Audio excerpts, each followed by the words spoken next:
vamos a hablar. Entonces nosotros pues vamos a hablar ahora de lo que sería Elizabeth, donde dio a luz a un hijo.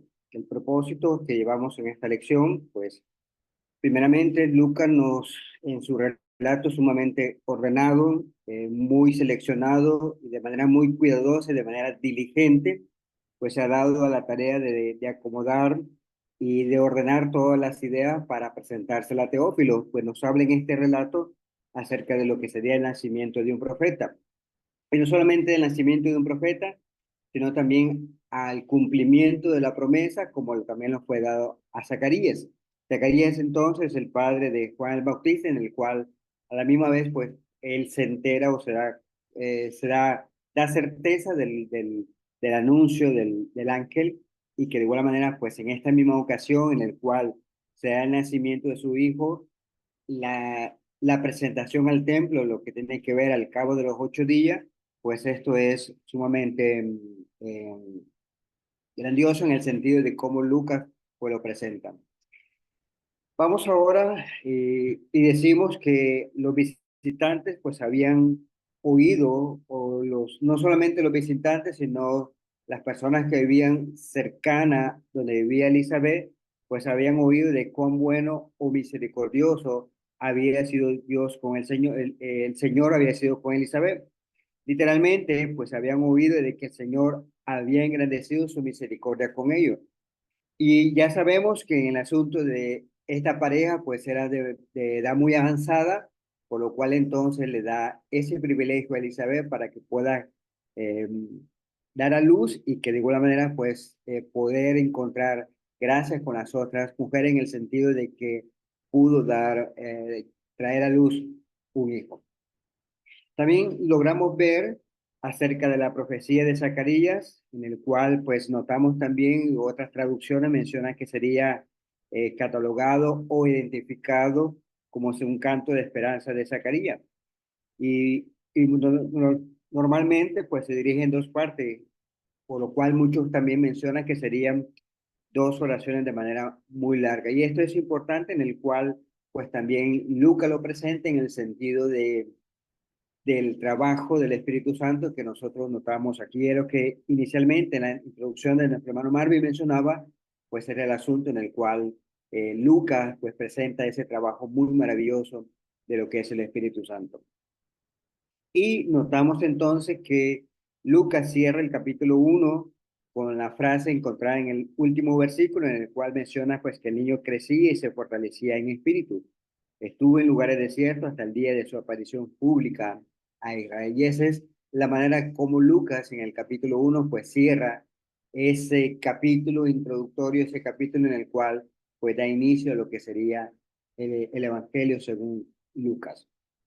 Notamos entonces el nacimiento y el nombramiento de Juan el Bautista. Vamos a dar lectura a los versículos 57 al 66 para que tengamos noción o una idea, un contexto general de lo que se viene tratando aquí. Versículo 57 menciona, cuando Elizabeth se le cumplió el tiempo de su nombramiento, dio a luz un hijo. Y sus vecinos y parientes oyeron que el Señor había demostrado su gran misericordia hacia ella y se regocijaban con ella. Al octavo día vinieron para circuncidar al niño y lo iban a llamar Zacarías según el nombre de su padre. Verso 60, pues vemos que dice el versículo, eh, no, sino que se llamará Juan, respondió la madre. Y le dijeron, no hay nadie en tu familia que tenga ese nombre. Entonces preguntaba por seña al padre cómo lo querían llamar. Él pidió una tablilla y escribió lo siguiente: su nombre es Juan. Y todos se maravillaban. Al instante le fue abierta la boca y suelta su lengua comenzó a hablar dando alabanza a Dios. Vino temor sobre todos los que vivían a su alrededor y todas estas cosas comentaban en toda la región montañosa de Judea. Todos Todos los que la oían las guardaban en su corazón diciendo, ¿qué pues llegará de ser este niño? Porque la mano del Señor ciertamente estaba con él. Y notamos en principio de lo que el Señor habían magnificado su misericordia, como lo vemos en el versículo 58, en el cual tanto Zacarías y Elizabeth habían estado sin hijo durante mucho tiempo. El Señor entonces vemos que le mostró misericordia y Elizabeth dio a luz un hijo, tal como el ángel le había prometido a Zacarías. Estos padres piadosos consideraron entonces un privilegio de criar un hijo para servir al Señor. Y vemos que muchos padres también sienten lo mismo al respecto en cuanto a esta magnífica labor. Y vemos que se necesita un renacimiento de esa actitud saludable hacia la familia familiar, hacia la vida familiar en muchas instancias hoy en día. Y vemos que el ángel del Señor había instruido a Zacarías que debía de llamarlo Juan. Y es exactamente como Juan, como Zacarías escribe su nombre en la tablilla diciéndole cómo debía de llamar su hijo. En este caso dice, como dice el versículo 63, dijo, su nombre es Juan. El nombre de Juan significa el Señor es misericordioso y esto es lo que nosotros notamos en el sentido de que muchas veces en la costumbre oriental, esto lo estamos hablando por la tarde, pues muchas veces pues era la costumbre en esta región de poder nombrar a sus hijos en función del significado, en función de su alrededor. En este caso, pues se nos menciona diciendo que el Señor es misericordioso. Y vemos entonces que era para recordar a todos los que conocieran los hechos sobre su nacimiento, que el favor de Dios pronto sería conocido a través de Cristo, aquel del cual Juan sería el precursor. Todos los que escucharon acerca de estas cosas inusuales, pues estaban llenos de un sentido de reverencia hacia Dios.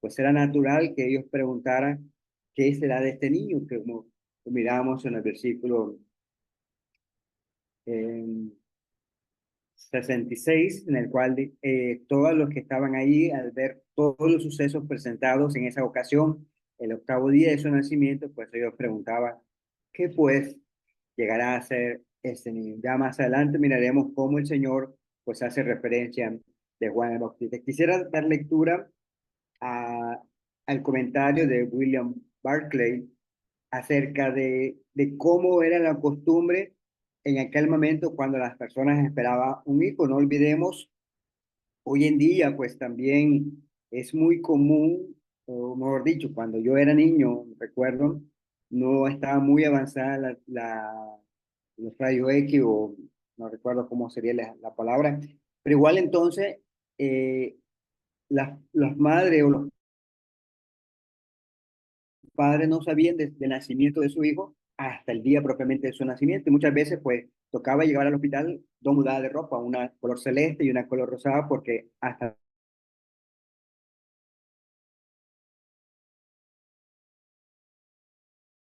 de su nacimiento no se sabía. En el caso acerca de esto es lo siguiente. Cuando el momento del nacimiento se acercaba, amigos y músicos locales se reunían cerca de la casa. Cuando se anunciaba el nacimiento, que era un niño, los músicos empezaban a cantar y hacían felicitación y regocijo. Si se trataba de una niña, los músicos se iban en silencio y lamentándose. Es muy dramático acerca de cómo era esta costumbre de aquel momento, de tal manera de que en el caso de esta pareja sabía exactamente acerca de su hijo y no solamente del sexo, por así decirlo, sino también del nombre que debía de ponerlo por boca del ángel. Al momento entonces en el cual Zacarías escribió el nombre de su hijo, en el cual se llamaría Juan, en el cual pues todos se maravillaron en el sentido. Vemos que el versículo 64, perdón, al instante dice, le fue abierta su boca y suelta su lengua, comenzó a hablar, dando alabanza a Dios. Vemos entonces que al finalizar de escribir el nombre, de cómo debía llamar a su hijo, para que las personas que estuvieran ahí poder asesorarse de acerca de la pregunta que ellos estaban haciendo. Y vemos entonces que al momento dice su boca se abrió, tal como lo dijo Gabriel. Vemos en esta ocasión que Zacarías pudo hablar de nuevo. Y vemos que las primeras palabras que salen de su boca después de haber pasado un tiempo en silencio es, comenzó a bendecir a Dios. Y vemos entonces que era lo apropiado que las primeras palabras de Zacarías pues fuesen de alabanza hacia Dios. No olvidamos que este hombre, juntamente con su esposa, pues eran parejas muy piadosas. Por lo cual entonces vemos que el castigo por la desobediencia no lo había amargado.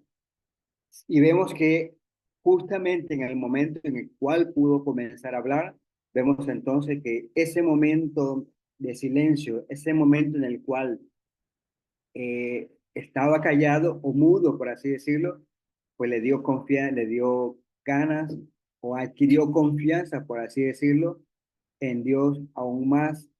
Cada día que pasaba, pues su fe se iba fortaleciendo en el sentido de cómo el Señor pues había obrado de esa misma manera. A la misma vez vemos que inmediatamente la narración de, de Lucas pues nos traslada al momento en el cual después de pasar la alabanza, después de pasar ese momento en el cual Zacarías comenzó a hablar, Lucas es muy cuidadoso diciéndonos entonces en el versículo 67 que su padre dice, su padre Zacarías fue lleno del Espíritu Santo y profetizó diciendo, bendito sea el Señor, Dios de Israel, porque nos ha visitado y ha traído redención para su pueblo y nos ha levantado un cuerno de salvación en la casa de David, su siervo, tal como lo anunció por boca de sus santos eh, profetas de los tiempos antiguos. Salvación de nuestros enemigos y de la mano de todos los que nos aborrecen. Verso 72, para mostrar misericordia a nuestros padres y para recordar su santo pacto. El juramento que hizo nuestro padre Abraham, concedernos que, librados de la mano de nuestros enemigos, le servimos sin temor, en santidad y justicia delante de él todo nuestro día, y tu niño será llamado profeta del Altísimo, porque irás delante del Señor para preparar sus caminos, para dar a su pueblo el conocimiento de la salvación por el perdón de sus pecados, por la extrañable misericordia de nuestro Dios, con que la aurora nos visitará desde lo alto, para dar luz a los que habitan en tiniebla y en sombra de muerte, para guiar nuestros pies en el camino de paz.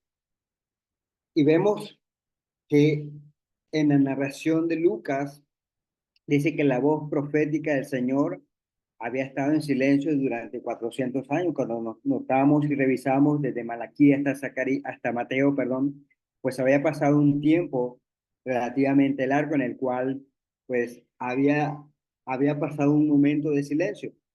Pero justamente cumplido ese tiempo, ahora vemos que Dios habló a través del ángel Gabriel, como lo miramos en el versículo eh, de Lucas 1:13, en el cual dice, pero el ángel le dijo, no temas, Zacarías, porque tu petición ha sido oída, y tu mujer Elizabeth te hará a luz un hijo y lo llamará Juan. Más adelante también en el versículo 28 vemos también el anuncio del ángel en el cual se dirige a María diciéndole, salve muy favorecida, el Señor está contigo, bendita tú entre las mujeres. Y vemos cuando Lucas nos traslada más allá en el encuentro con Elizabeth y María, vemos también que Elizabeth también comenzó a hablar, dice que el versículo 41 dice que fue llena del Espíritu Santo, y el versículo 42 comenzó a hablar y a decir, bendita tú entre las mujeres, bendito el fruto de tu vientre. Y vemos también que justamente en el versículo 46 del mismo capítulo 1, vemos también que María comenzó a hablar diciendo, y vemos que desde ahora, a través de Zacarías, cuando Dios habló de nuevo, todos estaban conectados con el tema de Jesús y su obra. Y eso es lo maravilloso que nosotros notamos aquí. Y no solamente esto, sino que también Lucas es muy cuidadoso en presentar e indicarnos, como decíamos en la introducción del libro de Lucas, de cómo trata de mencionar el trabajo del Espíritu Santo, como lo mirábamos en Elizabeth, como también se notaba en el versículo que nosotros leíamos en el versículo 67. También Lucas, si bien es cierto, habla de que Zacarías profetizó, pero vemos que Zacarías era un hombre devoto, pero la expresión lleno del Espíritu Santo se refiere al hecho de que estaba inspirado cuando hablaba sobre la misión tanto de Juan y de Jesús. Alabó a Dios que había provisto redención para su pueblo, como lo miramos en la misma introducción o que comenzaba a hablar en el versículo 68, en el cual sabemos que redención significa liberación, y es lo que notamos en el Nuevo Testamento hablando acerca de este tema. Pero el significado el significado que nos muestra el Nuevo Testamento es el asunto que tiene que ver redención, que significa liberación de la esclavitud del pecado, en el cual, como vemos en Efesios capítulo 1, en el versículo 7, en el cual nos menciona que Cristo redimió a su pueblo con su sangre, en el cual dice, en él tenemos redención mediante su sangre, el perdón de nuestros pecados según la riqueza de su gracia. También se nos menciona en Romanos 1:16 que Él es el renuevo de nuestra salvación. Y no solamente esto, sino que dice que es poder de salvación, la cual dice es capaz de salvar a todos aquellos que creen, ya sean judíos y griegos. Y miren lo que dice el versículo 16, Pablo diciendo a los hermanos en Roma, porque no me avergüenzo del Evangelio, porque es poder de Dios para salvación a todo aquel que cree, del judío primeramente y también del griego. Este renuevo de salvación, pues vemos que fue levantado en la casa del siervo David, en el cual también la Biblia enfatiza repetidamente esta verdad. Y como miramos entonces, pues Cristo nació de la simiente de David, como lo vemos ya en la descripción o en la descripción, en las profecías, apuntando acerca de este evento, en el cual, como notamos en Salmos capítulo 89, el versículo 3 y 4, en el cual menciona, yo he hecho un pacto con mi escogido, he jurado a David mi siervo, estableceré tu descendencia para siempre, edificaré tu trono y por todas las generaciones. Jeremías también, como vemos en el capítulo 23, el versículo 5, dice, vienen días, declara el Señor, en que levantaré a David un renuevo justo y reinará como rey, actuará sabiamente y practicará el derecho y la justicia en la tierra. Y esto vemos que también se confirma en lo que vemos en Romanos capítulo 1, versos 3 y 4 acerca en el Nuevo Testamento, mencionándonos esto. Verso 3 dice, Él es el mensaje acerca de su Hijo, que nació de la descendencia de David según la carne, y que fue declarado Hijo de Dios como con un acto de poder conforme al Espíritu de Santidad por la resurrección de entre los muertos, nuestro Señor Jesucristo. Y así como Mateo, siendo muy cuidadoso en el sentido de comenzar su relato, comenzar con lo que para ellos era muy importante, que era la genealogía, pues traza a través de José su derecho al trono, como también en el sentido carnal, también Lucas lo presenta a través de la genealogía, a través de María, y ya miraremos en el momento en el cual nos dé la oportunidad de llegar y estudiar este tema, no quiero abundar más sobre ello, pero vemos entonces que aquí se está dando cumplimiento a lo que el Antiguo Testamento nos decía acerca del cimiento, acerca de levantar, acerca del reino de salvación, en el cual dice sería levantado desde la casa de David. También lo que notamos aquí es acerca de lo que menciona el versículo 69, en el cual dice que nos ha levantado un cuerno de salvación, un cuerno de salvación. Este cuerno pues simboliza poder. En realidad es un poder destructivo. En resumen, el cuerno entonces simboliza poder, como lo miramos en la profecía de Daniel, capítulo 7, el versículo 7, en el 7 y 8 podemos leer, después de esto, seguí mirando las visiones nocturnas y vi una cuarta bestia, terrible, espantosa en gran manera fuerte, Tenía enormes dientes de hierro y devoraba, desmenuzaba y pisoteaba los restos con sus pies. Era diferente de todas las bestias que la antecedieron y 10 cuernos. Mientras yo contemplaba los cuernos, vi entre otro cuerno uno pequeño, surgió entre ellos y entre y de los 3 primeros cuernos fue arrancado delante de él, y este cuerno tenía ojos como los ojos de un hombre y una boca que hablaba con mucha arrogancia. Aquí hay algo considerable en cuanto al apoyo textual para la lectura, en el cual dice no dice la narración de Lucas, nos ha visitado, en vez de decir nos visitará. También se menciona lo que miramos en Lucas capítulo 1, el versículo 79, diciéndonos la visita del sol, en el cual tiene como propósito dar luz a aquellos que se sientan en las tinieblas y que están en sombra de muerte. Y más importante, en el cual se nos indica diciéndonos para guiar nuestros pies en el camino de paz.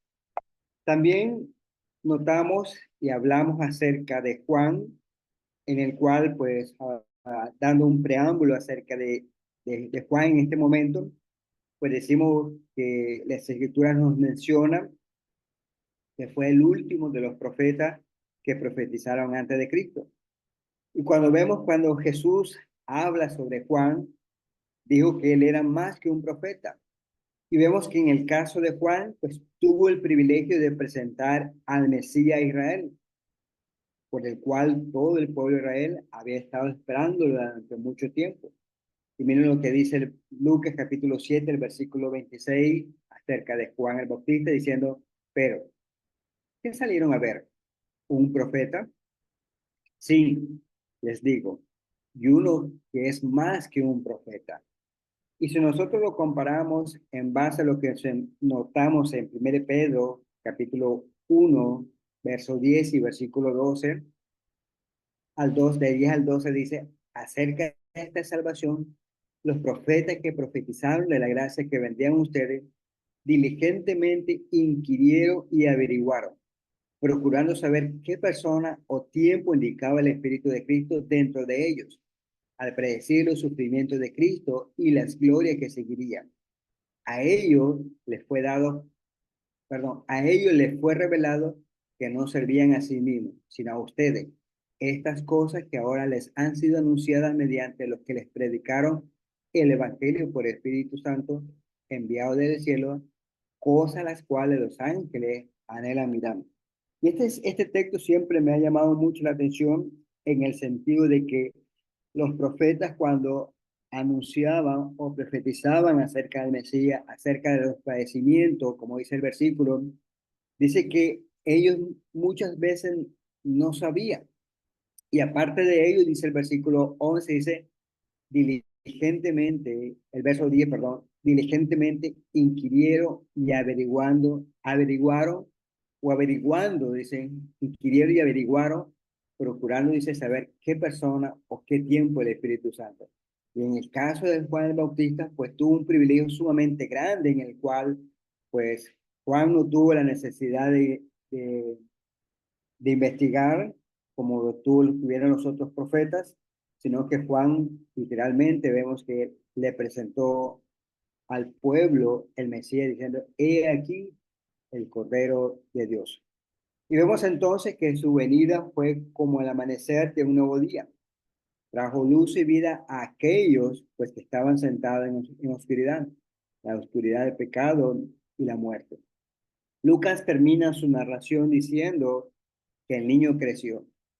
Y la referencia sugiere pues un crecimiento y desarrollo normal del niño. No se sabe nada sobre su vida, tampoco se sabe algo más sobre la vida de sus padres durante el periodo entre su nacimiento y la aparición en Israel. Es natural suponer que los padres, pues, que eran ancianos, pues en algún momento pues, Juan pues, pudo haberse quedado sin ellos, pero igual es algo en el cual no podemos tener la certeza porque las escrituras como tal pues no lo mencionan así. Vemos que Lucas, pues estaba listo ya para escribir a Teófilo. Su rollo ya estaría, su rollo de papiro estaba ya sobre la mesa de la escritura. Delante de él, pues estaban los registros de su cuidadosa investigación sobre la emocionante historia de Jesús, el Hijo de Dios y el Hijo del Hombre. Posiblemente Lucas, pues tenía delante de él el Evangelio de Marcos, quizás también el de Mateo, lo tenía delante. Y vemos a Lucas entonces ansioso por escribir toda la historia porque estaba convencido que daría a Teófilo la confianza que necesitaba en estas cosas en las cuales ya había sido instruido. Al pasar todas las cosas que podían ser escritas y al mirar el rollo del papiro, sabían que nunca podrían contener todo lo que quería decir. Tendría que escribir una segunda carta a Teófilo, que por ahora solo contaría sobre todas las cosas que Jesús comenzó a hacer y a enseñar. Y vemos que Lucas lo lleva a una historia, a un clima con el relato de su crucifixión. Notamos también que Lucas de manera cuidadosa habla acerca de la evidencia de su resurrección, la historia de la ascensión que tuvo lugar justo, justo después de que le dijo a sus discípulos que predicaran el Evangelio a todas las naciones, comenzando básicamente por Jerusalén. Luego Judea y Samaria, finalmente como Pablo y sus compañeros, entre los que se encontraba Lucas, pues llevaron el Evangelio a toda Roma. Su primer problema para Lucas, pues era determinar el punto de partida. Probablemente sabía cómo Marcos se había sumergido en la historia del ministerio de Jesús sin contar sobre el nacimiento de Juan o el nacimiento y la infancia de Jesús. Es posible que supiera que Mateo comenzaba con el registro del nacimiento de Jesucristo, hijo de David, hijo de Abraham, como es costumbre para los judíos y le dan mucha importancia a su genealogía, pues Mateo, perdón, escribiendo para judíos, pues era lógico que comenzara con este punto. Lucas, al pensar en Teófilo, que al igual era que él era griego, decidió comenzar desde el principio de la historia y contar sobre el nacimiento de Juan y el nacimiento de Jesús, quien como se había convencido completamente que era hijo de Dios y el hijo del hombre. Teófilo entonces vemos que necesitaría estar completamente seguro de que el nacimiento de Jesús fue el resultado de una concepción milagrosa.